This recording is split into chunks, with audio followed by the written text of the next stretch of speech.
Como o racismo criou o Brasil, você chegou a esse título como? Como é que você evolui para esse título? Porque, no fundo, Ciro, o racismo não é só racial. E a gente perceber o racismo apenas como racial significa que a gente vai ficar cego para as máscaras que o racismo racial assume. A minha compreensão da história do Brasil é de que o racismo racial ele vai assumir o comando da vida política entre nós. E ele vai assumir depois da libertação formal dos escravos, quando o racismo era explícito, e ele vai ser combatido por Getúlio Vargas. Getúlio Vargas, ideia de Gilberto Freire. E vai assumir a forma de um racismo cultural, ou seja, esse racismo que vai passar a ver o negro, o povo brasileiro e o mestiço como sendo corrupto. Exatamente a grande ideologia da elite brasileira há 100 anos. Esse tema da corrupção entre nós, no modo como ele é construído, ele serve para quê? Ele serve para exercer um racismo sem usar o nome raça. Quer dizer, foi a partir desse insight, a partir dessa visão, é que eu procurei inquirir sobre o que é que vai unir todas as formas de racismo. Esse racismo cultural, que vai dizer que existem povos honestos, como os americanos, e povos que vão ser corruptos, como o brasileiro. E é que isso que vai, em última instância, legitimar que se entregue o petróleo, que se entregue a Petrobras, o mercado interno, etc. Porque aqui a gente teria, supostamente, uma terra de corruptos políticos corruptos. Então, a gente vai dar tudo que nós temos aos americanos, que são supostamente honestos, inteligentes, bonitos, etc. Isso é uma forma de racismo também, racismo cultural, que vai ser aplicado depois pela elite brasileira e pela classe média branca brasileira contra o próprio povo.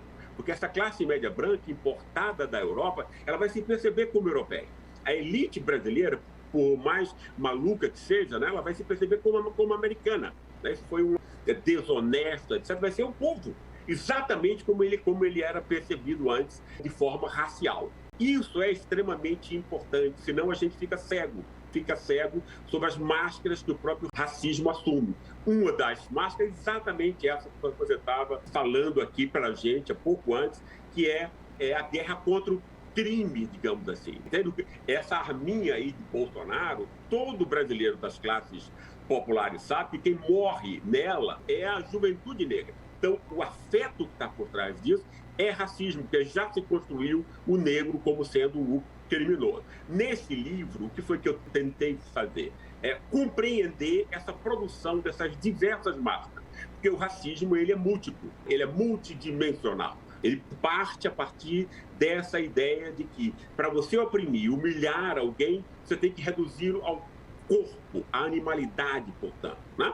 E se pôr como espírito. O que é espírito? Espírito é honestidade, inteligência, beleza, etc. Isso se dá de mil maneiras, não é só sobre a forma racial. O branco é considerado espírito, o negro o corpo.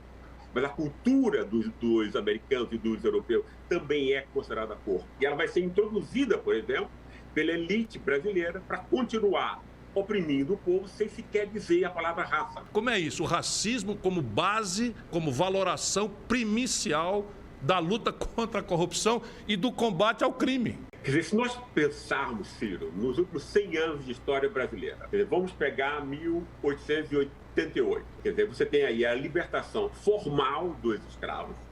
No fundo, eles vão ser jogados, vão ser marginalizados, vão ser abandonados, perseguidos, etc. Eles vão ser fabricados como novos escravos, que é isso que eles vão ser nesses próximos 100 anos, ou seja, vai se fabricar a mulher negra como a empregada doméstica dessa classe média branca, né? Vai se fabricar o homem negro como o novo escravo de ganho, esse cara que fica aí na bicicleta para entregar a pizza quentinha na casa do bacana, etc. Você vai produzir uma classe, vai ficar lá embaixo, reduzida a trabalho muscular e corporal, que mostra a continuidade da escravidão. E você vai pegar brancos, 5 milhões, vem entre 1888 e 1930, para embranquecer o Brasil. O Brasil, nessa época, o racismo científico era cotidiano.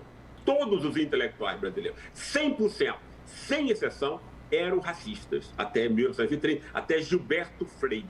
O que é que Gilberto Freire faz? Aí você tem a confluência de Gilberto Freire e de Getúlio Vargas. Gilberto Freire vai... Quer dizer, e o que é que os intelectuais brasileiros diziam até 1903?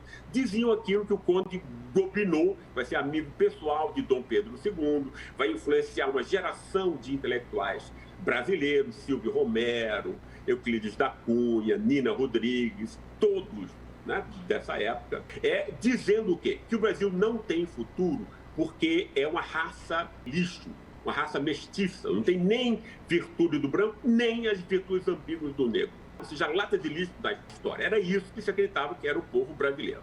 Quando Gilberto Freire vai montar o tema do bom mestiço, ele vai dizer, olha, esse povo é mestiço e tal, ele não vai criticar essa relação entre corpo e espírito que está por trás de todas as elaborações científicas. A ciência até hoje é racista por conta disso, porque nunca problematiza esses pressupostos. Vamos deixar isso de lado, ele não compra essa briga, não percebe, mas ele vai tentar desesperadamente, dentro desse paradigma racista, positivar essa área aí do corpo. Porque o corpo tem a ver com os afetos, com o sexo, agressividade, etc. O Brasil, o tema da brasilidade, como a celebração do corpo e do sexo, nasce com Gilberto Freire, não existia antes dele. Então, carnaval, a hospitalidade, etc. E tudo. Então, ele vai tentar, sem criticar esse racismo, que é científico, né? Mas ele vai dizer, olha, o brasileiro tem positividade, ambiguamente positivo, né? Porque não tem as virtudes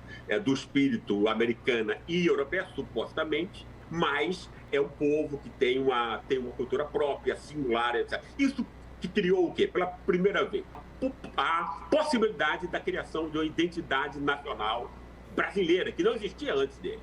Ela tem que ser, ao menos, parcialmente positiva, senão ninguém vai incorporá-la, obviamente, né? Isso vai se casar, os dois eram inimigos pessoais, não tem nenhuma importância, entende? Vai se casar com a necessidade que Getúlio Vargas tinha, esse sim, o grande estadista, quer dizer, de montar uma nação industrial, moderna e inclusiva, porque Getúlio não vai só montar a infraestrutura econômica, política, criar os partidos, criar o Estado em grande medida. Ele vai também o quê? Montar a única revolução cultural que nós tivemos até hoje.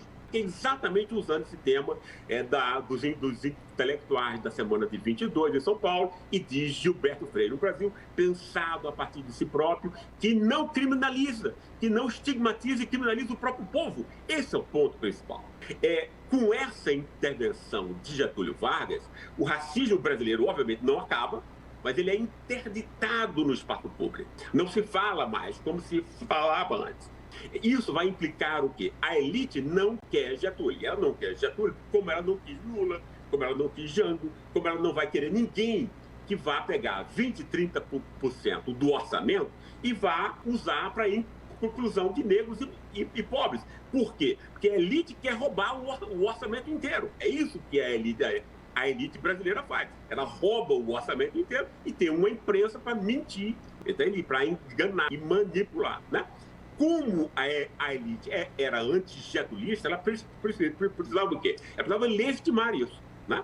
Ela vai ter nos intelectuais, e aí Sérgio Buarque vai ser o grande contraponto anti-Gilberto Freire nesse caso, e não é só Sérgio Buarque, porque 99% dos intelectuais brasileiros vão seguir como seguem até hoje, na direita e na esquerda, Sérgio Buarque, a leitura dele, essa leitura culturalista que o Brasil vem de Portugal, uma bobagem enorme, e que vem uma corrupção desde a Idade Média. Ciro, isso é uma loucura, você falar de corrupção na Idade Média. Isso é uma fraude histórica. Você só pode ter corrupção se você tem propriedade pública. A propriedade pública pressupõe a soberania popular que vai nascer na Revolução Francesa. Então, todo o Brasil acreditou nessa bobagem. Isso é um lixo.